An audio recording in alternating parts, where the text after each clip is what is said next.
Todo el mundo sabe que la comida y la bebida son necesarias para la mente y el cuerpo, pero la mayoría de nosotros no sabemos en qué medida afectan a nuestra apariencia y a nuestro comportamiento. La comida no solo nos sacia, sino que afecta a nuestros genes. Esta ciencia relativamente nueva se llama epigenética, que significa además de la genética, y estudia cómo funciona todo esto.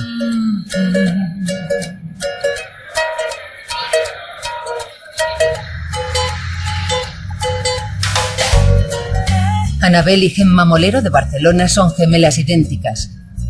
Tienen exactamente los mismos genes, por eso son ideales para averiguar los cambios que los humanos experimentan durante su vida en función de sus hábitos.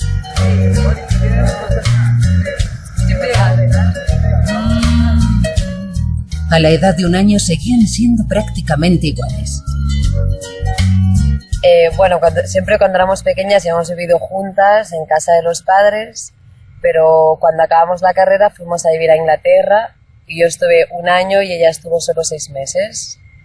Y luego tú te fuiste a México, estuve 4 meses viviendo en México y también ahí nos separamos. Sobre todo, prácticamente toda la vida habíamos estado juntas, pero también a partir de los 14 años, cuando ya empiezas un poco a formar tu personalidad, nos empezamos a separar en cuanto a costumbres y hábitos. Vivir en lugares diferentes implica también llevar distintos estilos de vida. Hoy es fácil distinguirlas, ¿pero por qué? Sus genes, responsables de su apariencia, siguen siendo los mismos durante toda la vida. Sus hábitos alimenticios dan una primera pista.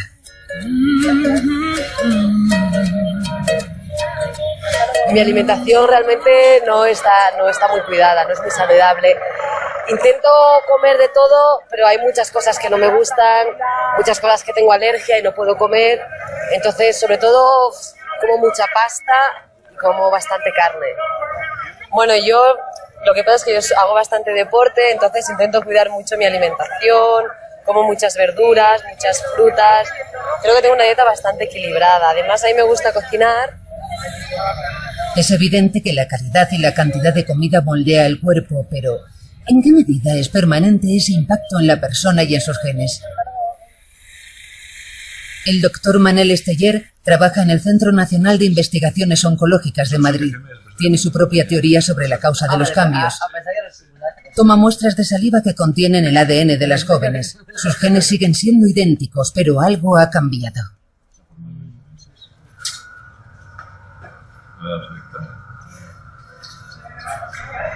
Con esto os tomaremos las huellas y sabremos si sois hermanas o no.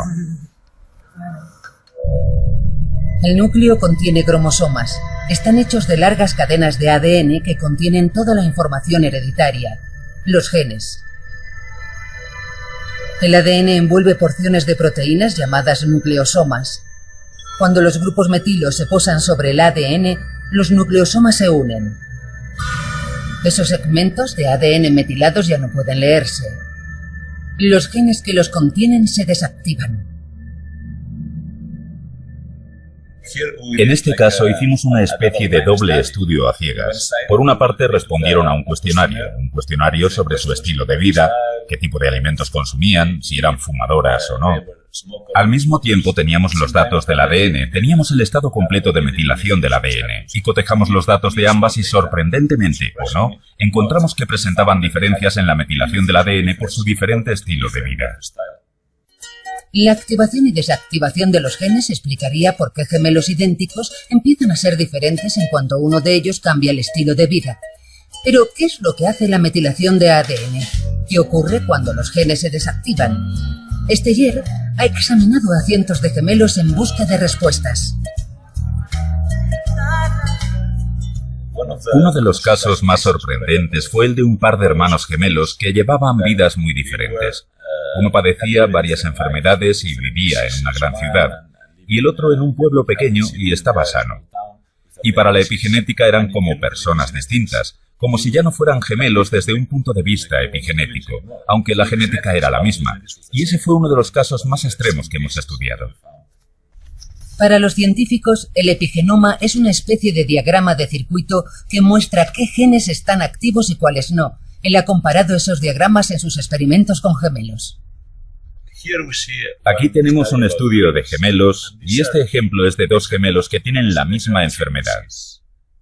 Y esta línea recta indica que no hay diferencias epigenéticas. Estos gemelos tienen enfermedades diferentes y todos estos puntos que vemos aquí fuera de la línea recta indican que hay alteraciones epigenéticas. Estos gemelos tienen enfermedades distintas.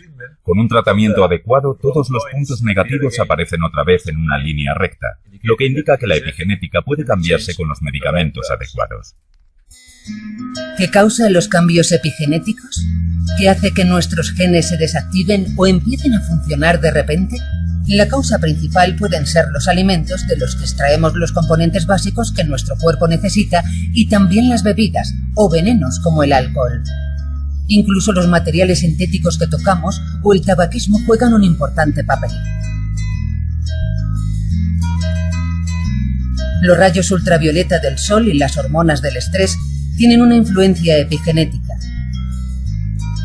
Las influencias de nuestro estilo de vida son básicamente lo que activa y desactiva nuestros genes y nos hacen lo que somos.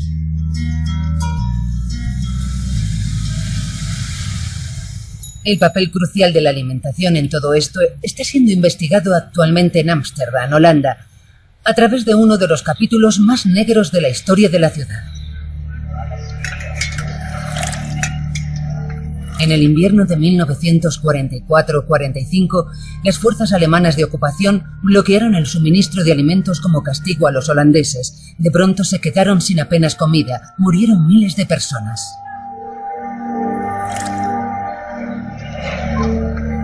El bloqueo duró casi 6 meses. Los niños y las mujeres embarazadas resultaron especialmente afectados.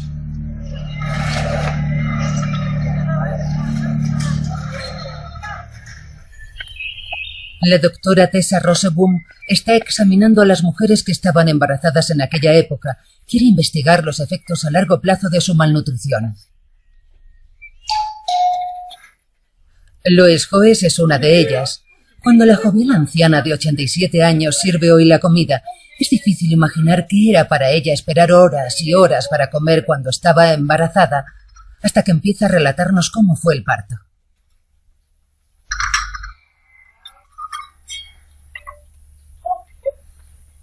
Ik denk dat we dat even kunnen laten staan. Nou, ze hebben me eerst 3 dagen op enkel water laten liggen. Antes del alumbramiento, me envolvieron en sábanas mojadas durante 3 días, porque tenía una infección renal. En toen hebben ze hem opgewekt dat hij maar eerder Intentaron provocar el parto para que mi hijo naciera antes. Want toen kreeg ik stuipen en toen Las contracciones eran muy fuertes y tuvieron que atarme porque daba golpes a causa del dolor. kon niks meer zien. Durante unos cuantos días estuve ciega y no podía hablar. Hier hing toch La lengua me colgaba por aquí. Eso es todo lo que recuerdo. Dat is erg. Fue horrible. Het was net een gevild konijntje. El niño parecía un conejo desollado, muy delgado y largo. Volví a casa con él, pero no podía alimentarlo porque no tenía nada. No podía salir a la calle con él, porque no tenía abrigo ni cochecito. En 1945 hizo muchísimo frío. ¿Cómo iba a cuidar de mi hijo? Nadie me ayudó.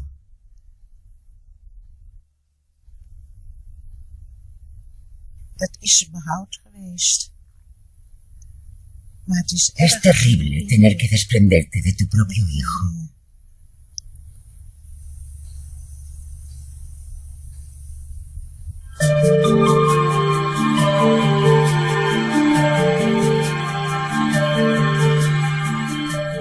Este es el tipo de casos que llenan los archivos de su consulta. Las llamadas telefónicas y los meses que ha pasado revisando documentos le han dado la oportunidad de realizar un estudio único. En ningún otro lugar se pueden estudiar las consecuencias de una malnutrición extrema en mujeres embarazadas y bebés neonatos durante un periodo tan prolongado como en los 6 meses que duró el bloqueo de alimentos. Cientos de mujeres de diferentes estratos sociales y sus hijos resultaron igualmente afectados. Todas dieron a luz en el hospital Wilhelmina. Tenemos el registro de los nacimientos de niños nacidos en Ámsterdam, en el Hospital Wilhelmina, en la época de la hambruna, antes, durante y después de la hambruna, y los hemos seguido hasta la madurez. Hemos estudiado su estado de salud y los hemos comparado con quienes sufrieron hambre durante el embarazo y con los que nacieron antes o fueron concebidos después de la hambruna. Roseboom ha dado con varias generaciones de la familia Fafiani. La científica ha interrogado durante horas a madre e hija sobre el invierno de la hambruna y las décadas siguientes.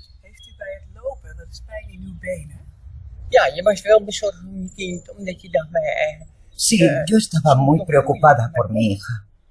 Sabía que tenía que criarla, pero ¿cómo? No podía comprar leche. Y eso es importante para una criatura. Solo podía darle el pecho, pero no tenía suficiente leche. Fue terrible. Poco a poco se va haciendo cada vez más evidente que las privaciones pasadas han tenido consecuencias para su hija. Cuando tenía unos 17 años, me encontraron cálculos en un riñón. Me subió la presión arterial y aumentó mi nivel de colesterol.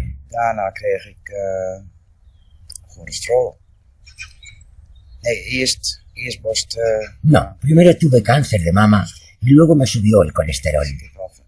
Toda mi vida he tenido problemas de salud. El hecho de tener mala salud le ha hecho pensar en una explicación. No tengo explicación para ello. Tuvo que ser el invierno de la hambruna, porque mi hermana es unos años más joven y no tiene ningún problema.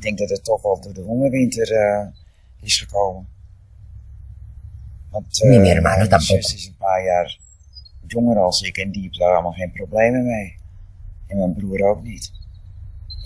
Pero yo tengo todos los problemas.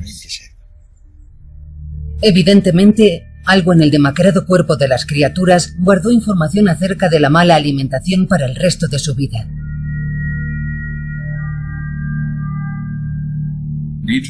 Lo interesante fue observar que las personas que nacen con poco peso, que son pequeñas al nacer, tienen un riesgo muy alto, más alto de desarrollar enfermedades durante su vida, como la diabetes tipo 2 y enfermedades cardiovasculares.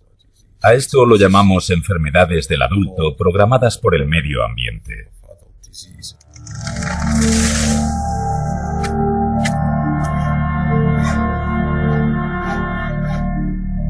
Una hambruna, por extrema que sea, no puede cambiar nuestro ADN, pero la malnutrición ha activado y desactivado de forma permanente los genes de los niños de la generación de la posguerra. Produjo una extraña reacción en la naturaleza, cuyos efectos son evidentes todavía. Lo que resulta fascinante desde el punto de vista de la epigenética es que algo que ocurrió hace tiempo solamente produce un efecto biológico más tarde. Y eso se debe a que la epigenética confiere memoria a las células, en las que deja marcas muy estables. Y unas décadas después, pueden propagar esa memoria de los primeros años de vida. Los dramáticos efectos que pueden tener los genes desactivados por los alimentos se pueden ver en estudios con animales.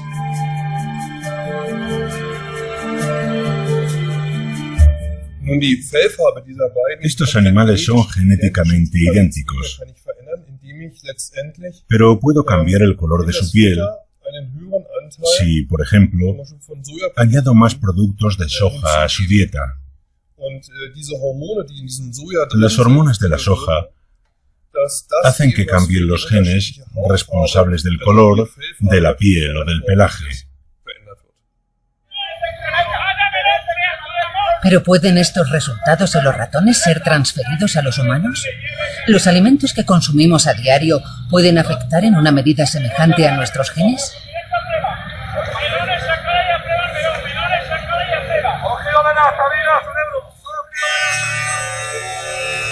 Un grupo étnico de la India meridional que no come ningún producto animal a causa de sus convicciones religiosas nos da una pista. Tanto los adultos como los niños suelen gozar de perfecta salud a pesar de una higiene inadecuada. Según los modelos occidentales, su dieta parece proporcionarles todo lo que necesitan.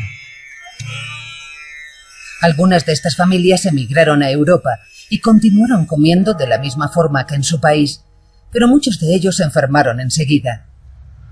La causa fue que las verduras, meticulosamente lavadas, no contienen la bacteria que suministra a los vegetarianos de la India la vitamina B12, importantísima epigenéticamente.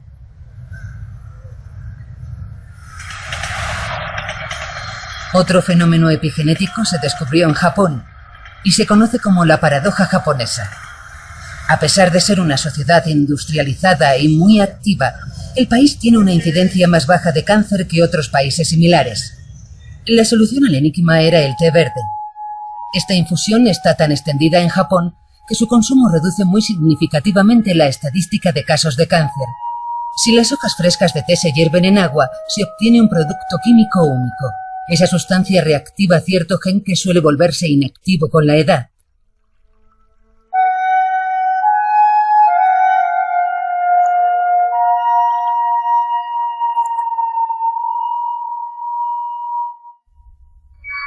El té verde elimina los grupos metilo de los genes desactivados y simplemente los activa de nuevo. Los genes reactivados empiezan a producir las sustancias propias del cuerpo que luchan contra el cáncer. Creo que lo maravilloso es precisamente que en teoría cada enfermedad puede tener un componente epigenético muy importante, porque prácticamente todos los genes del genoma están regulados por marcas epigenéticas. ¿Los marcadores epigenéticos y los cambios genéticos son también responsables de las enfermedades mentales? Nuevas investigaciones sugieren que las causas de la esquizofrenia, que siguen siendo inciertas, pueden ser de naturaleza epigenética. Nuevamente, fue una hambruna lo que dio alguna idea. La pista condujo hasta China. A finales de los años 50, Mao Zedong decretó que todos los hombres y mujeres tenían que trabajar en la producción de acero. Nadie cultivaba los campos, el trigo estuvo pudriéndose durante 3 años. En su desesperación, la gente empezó a comer la corteza de los árboles. 15 millones de personas murieron y la incidencia de esquizofrenia en China se duplicó en las siguientes generaciones.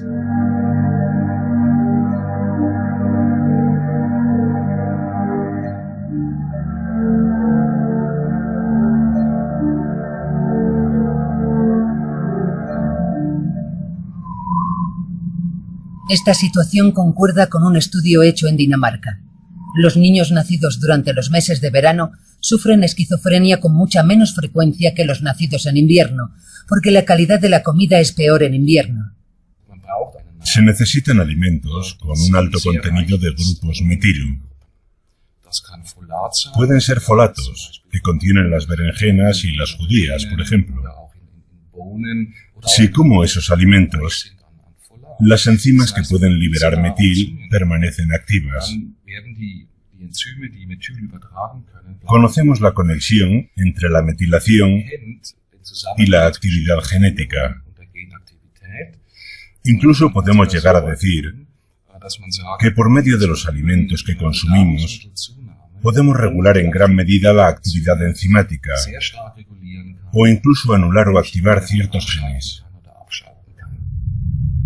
Nuestros cuerpos renuevan constantemente sus células mediante la división celular. Ninguna parte de nuestro cuerpo tiene más de 7 años. Los materiales para esta obra de construcción de toda una vida provienen de lo que comemos. Para dividirse, las células tienen que realizar una inimaginable proeza. Nuestro ADN contiene 3.200 millones de pares de bases. Si esta división celular tarda en producirse 24 horas, nuestras células tienen que mover más de 44.000 pares de bases al lugar correcto cada segundo. Si las células no tienen todo el material de construcción necesario a causa de la malnutrición, pueden producirse errores y se pierde información. Los desórdenes alimenticios como la bulimia hace mucho tiempo que forman parte de la sociedad moderna. Pero incluso las modelos que pasan hambre para mantenerse delgadas querrán tener hijos un día. ¿Qué ocurre si todos los materiales de construcción que necesitan las células para desarrollarse correctamente en el útero, como el ácido fólico y la vitamina B12, no están disponibles porque la madre vomita continuamente durante el embarazo?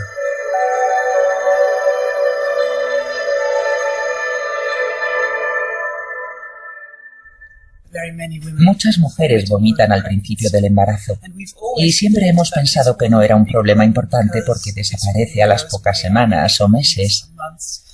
Y el bebé suele ser visto como un parásito que obtiene todo aquello que necesita. Pero este estudio ha demostrado que si existe malnutrición al principio de la gestación, aunque después no vuelva a producirse, tendrá un gran efecto en su salud. Así que actualmente estamos estudiando a mujeres que sufren de náuseas extremas y vómitos durante el principio del embarazo e intentamos averiguar si sus hijos son menos sanos. Y si es así, ¿cómo podemos ayudar a esas mujeres con una alimentación extra durante los primeros meses de la gestación? ¿Cómo pudo desarrollarse la vida en la Tierra a partir de la interacción de los elementos? ¿Cómo evolucionaron los organismos unicelulares en la diversidad de especies que tenemos hoy? ¿Y cómo puede adaptarse la vida al peligro de los constantes y repentinos cambios? Son algunos de los grandes misterios de la vida. Mientras no tengamos las respuestas, solo podemos verlo como un milagro que hay que investigar. Las leyes de la evolución, con sus instrumentos de mutación y selección, ofrecen una explicación solo parcial a este milagro. La epigenética puede funcionar a una escala mucho más rápida, activando y desactivando genes en una sola generación. Permite respuestas más ágiles frente a los cambios ambientales. La epigenética se ha convertido rápidamente en el boom de la ciencia biológica. Por ello, los científicos de la Red de Excelencia del Epigenoma se han reunido en Madrid para intercambiar los resultados de sus últimas investigaciones. Reina un ambiente de euforia. Es realmente extraordinario. Y es tan extraordinario porque es algo que la gente puede cambiar y debe cambiar. Se trata básicamente de cómo el ambiente influye en nuestro genoma. Y el hecho de que el entorno ambiental influya en la forma de trabajar de nuestros genes es de vital importancia para todo el mundo. Y esta es la parte negativa. Estamos ante una nueva generación que ha crecido con un sentido muy desarrollado de la importancia de su dieta. Los resultados de las investigaciones de los epigenetistas evidencian científicamente el motivo por el cual algunos alimentos estaban muy bien considerados antiguamente. El aceite de hígado de bacalao y el pescado activan en invierno los genes que producen anticuerpos. Algunas frutas de verano previenen el crecimiento incontrolado de las células, el cáncer. Los viejos maestros inmortalizaron algunos de los alimentos más activos desde el punto de vista epigenético, sin ser siquiera conscientes de ello. La primera en sospechar el poder curativo del brécol fue Catalina de Medici, reina de Francia. La salud de los 10 hijos que engendró era muy frágil, y algunos murieron muy jóvenes. Catalina hizo traer plantas de brécol de Italia, su país natal, y a partir de entonces todos sus hijos sobrevivieron. La epigenética plantea la vieja cuestión de si nuestro ADN contiene toda la información que determina nuestro desarrollo. ¿Es suficiente conocer nuestra secuencia de ADN? Las publicaciones actuales más destacadas, como el mapa del genoma humano y algunos modelos de otros organismos, nos demuestran que conocer el ADN no es suficiente. La secuencia del ADN humano contiene más de 3.000 millones de letras y más de 25.000 genes. Sin embargo, esa información no basta para decir, esta célula es una célula madre, esta es una célula vieja, o esta es una célula enferma. No es suficiente. Mediante la activación y desactivación de los genes, los cromosomas pueden presentar diferentes combinaciones de genes activos. Eso significa que existe un segundo nivel de información, nuestro epigenoma, una estratagema bioquímica que consigue cosas increíbles con nuestro compacto ADN.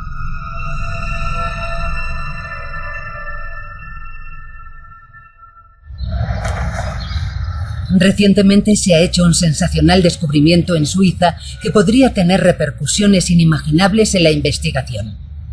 En la Universidad de Basilea, el epigenetista Renato Paro calentó a 37 grados los huevos de la mosca de la fruta.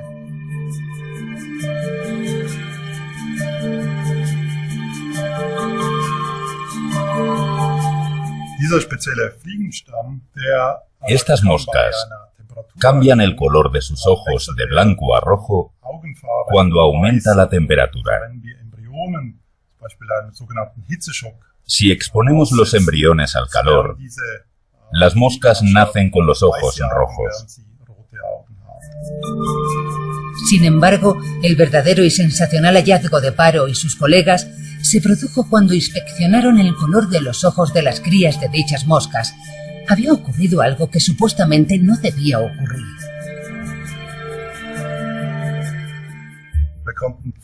Descubrimos que la descendencia de esas moscas también tenía los ojos rojos, aunque las crías no habían estado expuestas a factores ambientales externos, como un aumento de la temperatura. Resultó que esos rasgos podían transmitirse epigenéticamente. La herencia epigenética significa que las características adquiridas se transmiten a la siguiente generación. Esta afirmación fue ignorada durante mucho tiempo, pero ahora se ha probado en las plantas.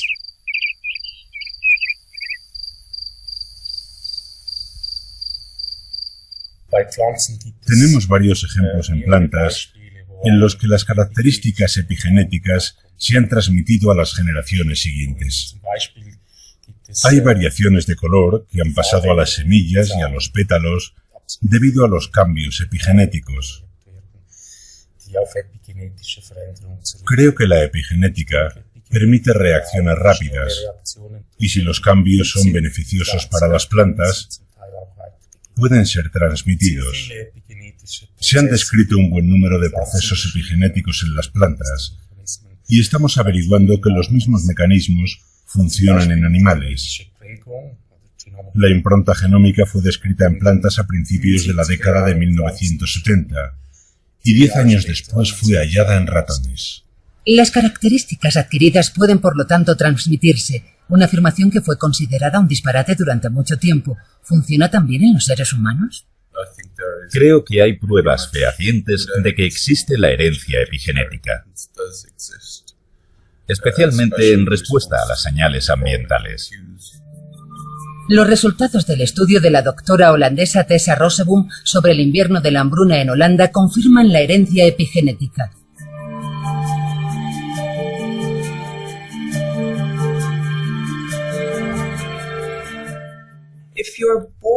Los bebés que nacen en lugares con una climatología extrema serán muy eficientes procesando los alimentos.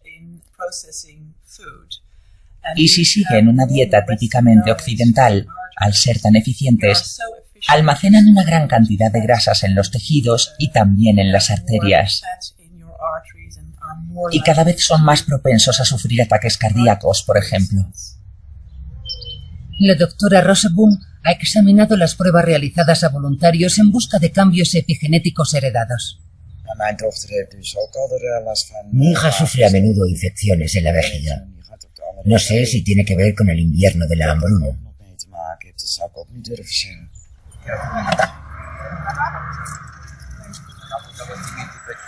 La doctora quiere comprobarlo por sí misma. Quiere conocer a la hija que trabaja en un jardín de infancia cercano. Hola. A primera vista, es una persona saludable. Al ser preguntada por la científica, habla de otros trastornos además de los problemas de vejiga. Me gusta montar a caballo, pero este año me ha salido un sarpullido. Al principio pensé que era por la paja y el heno, pero luego he averiguado que tengo alergia al polen. La hija de la señora Fafiani dice que tiene alergia. Y eso concuerda perfectamente con nuestros resultados hallados en los niños que se vieron expuestos a la hambruna mientras se encontraban en el útero de sus madres. Por lo general padecen más enfermedades y tienen una salud más precaria. Y concretamente suelen padecer a menudo alergias exactamente como ella nos ha dicho. Eso significaría que pasamos no solo nuestros genes de generación en generación, sino también nuestra información epigenética. Un dato inquietante en algunos casos.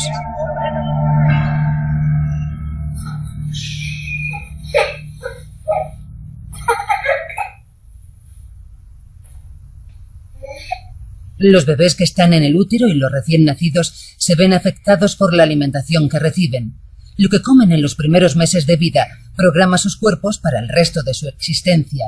No solo es importante el alimento, sino el material donde se sirve. Los biberones hechos de policarbonato contienen una sustancia que se desprende en pequeñas cantidades. El bisfenol A es un material fundamental que se utiliza en la elaboración de plásticos y revestimientos para productos en los que se busca una larga duración, resistencia al calor y seguridad. Como por ejemplo cascos para ciclistas, gafas de protección, CDs, DVDs, parabrisas, teléfonos móviles y menaje para el hogar. También se encuentra en los biberones, y cuando se calientan, las moléculas de plástico que se desprenden las consume el niño junto con la leche. El bisfenol A no es tóxico, pero no es totalmente inocuo.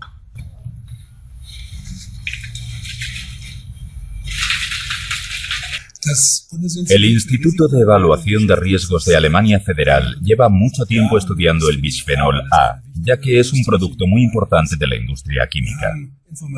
Sabemos que esta sustancia no es tóxica ni cancerígena, pero es capaz de producir efectos similares a los de las hormonas. Debido a su estructura molecular, el bisfenol A se adhiere a nuestros receptores de estrógenos. Estos receptores se vuelven entonces activos y pueden activar genes que deberían permanecer inactivos. Hay varias publicaciones científicas que indican que incluso la ingesta de minúsculas cantidades de bisfenol A puede provocar cambios en la pubertad. Por ejemplo, puede causar cambios en el crecimiento de las glándulas mamarias y en el tamaño del útero o de la vagina. Los investigadores sospechan que el bisfenol A puede incluso programar el cuerpo de las niñas para que acelere su paso a la pubertad. Hay muchas niñas que ya han desarrollado pechos y se quejan porque son demasiado jóvenes. Yo soy muy joven todavía, solo tengo 9 años. En experimentos realizados con animales, la conexión entre la madurez sexual y este omnipresente producto químico ya ha sido probada. Las autoridades europeas todavía no ven motivo para actuar porque consideran que no afecta a los seres humanos, a pesar de que el calentamiento continuo degrada gravemente esta sustancia y los primeros dientes hacen el resto. Un dato importante cuando se evalúan los efectos del bisfenol A es que los humanos lo metabolizan total y rápidamente. Si el metabolismo humano elimina inmediatamente esta hormona artificial, ¿cómo se explican entonces los resultados obtenidos en el Hospital Charité de Berlín? Fuimos el primer grupo del mundo que probamos la presencia de restos de bisfenol A en la sangre de las mujeres embarazadas y de sus hijos recién nacidos. Los genes se activan y desactivan durante la etapa fetal, preparando a los futuros recién nacidos lo mejor posible para la vida.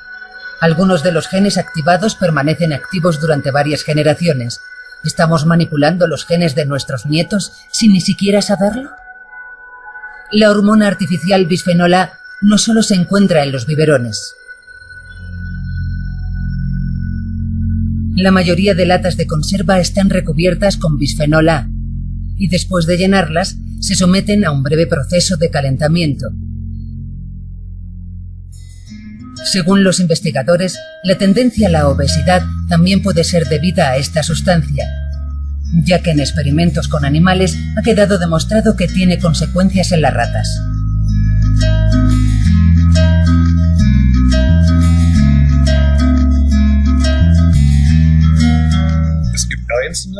Existen estudios basados en experimentos con animales que indican que el bisfenol A puede influir en la producción de células grasas y por consiguiente en el peso. El estudio de Schoenfelder y otros 160 documentos advierten de los riesgos del bisfenol A. Las compañías fabricantes de plásticos han encargado estudios muy exhaustivos basándose en un patrón específico. En ellos se dice que el bisfenol A es totalmente inofensivo.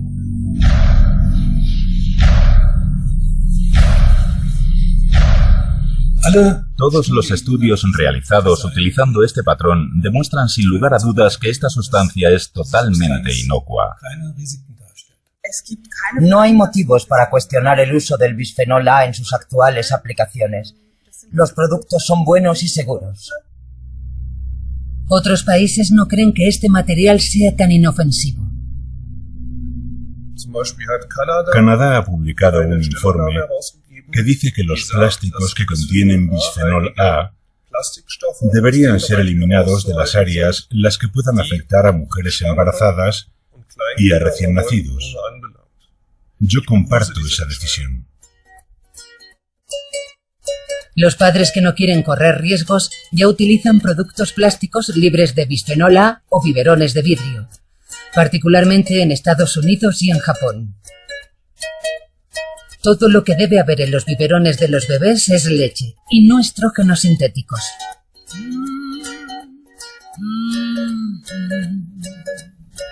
Lo que comemos influye en nuestra salud, a veces para el resto de nuestra vida. Por eso la dieta de las mujeres embarazadas y de los niños es tan importante. Solo que es ahora cuando empezamos a entender su verdadera trascendencia. La epigenética comenzó estudiando el cáncer, pero ahora sabemos que es aplicable a otras enfermedades y desórdenes mentales, como por ejemplo el Alzheimer o las enfermedades cardiovasculares. Y creo que constituirá la nueva frontera en el estudio de las enfermedades humanas.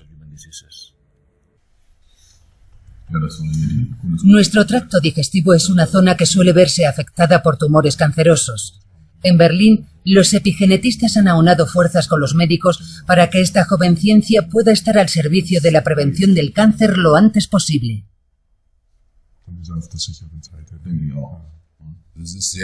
Es una gran ventaja descubrir el cáncer de colon en sus primeras etapas.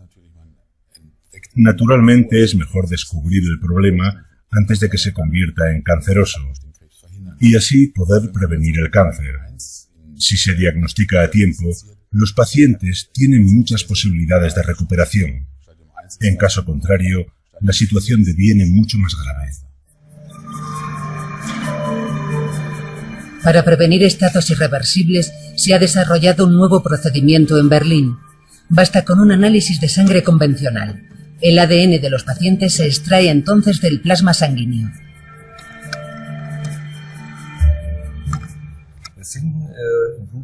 El plasma sanguíneo contiene fragmentos de ADN que proceden del tumor. Las células mueren en el tumor. El ADN se desprende y va a parar al torrente sanguíneo. Cuando analizamos una muestra de sangre, podemos detectar el ADN del tumor, pero solo porque la huella de metilo del ADN en un paciente enfermo es diferente a la huella del ADN que presenta la sangre de un paciente sano. El patrón de metilación en pacientes con cáncer es resultado de los genes que se activan o desactivan en el tumor. Si se encuentran esos patrones, la presencia del cáncer de colon es altamente probable. Aunque este método está en periodo de ensayo, las ventajas de la diagnosis epigenética son evidentes. El cáncer se puede detectar mucho antes que en las exploraciones rutinarias. La medicina epigenética podría tratar enfermedades incluso antes de que éstas se manifiesten.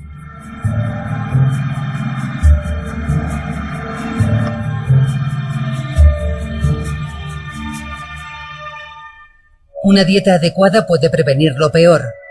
Las superestrellas de la dieta epigenética son los aguacates, el brécol y las granadas, cuyos milagrosos efectos se han probado hace mucho tiempo.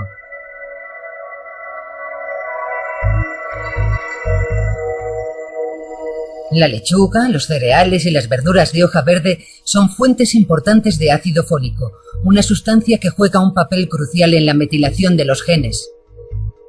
Nuestros genes también agradecen alimentos del libro de cocina de las abuelas, como las judías y el hígado. El mejor consejo es una dieta equilibrada, porque alimentamos también a las futuras generaciones.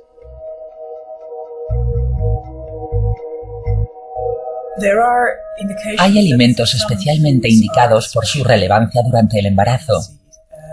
Por ejemplo, el consumo de pescado azul es muy importante. Y también las verduras de hoja verde tienen una gran importancia en la dieta.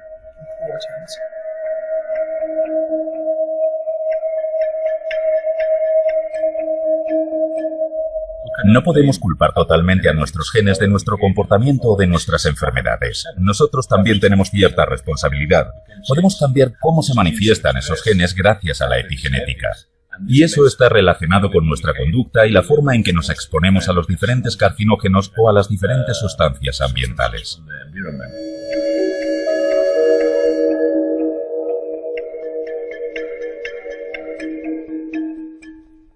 Las cuestiones relativas a la composición de nuestra dieta, el metabolismo de las vitaminas y otras cuestiones que afectan a nuestro organismo son aspectos cruciales de la epigenética.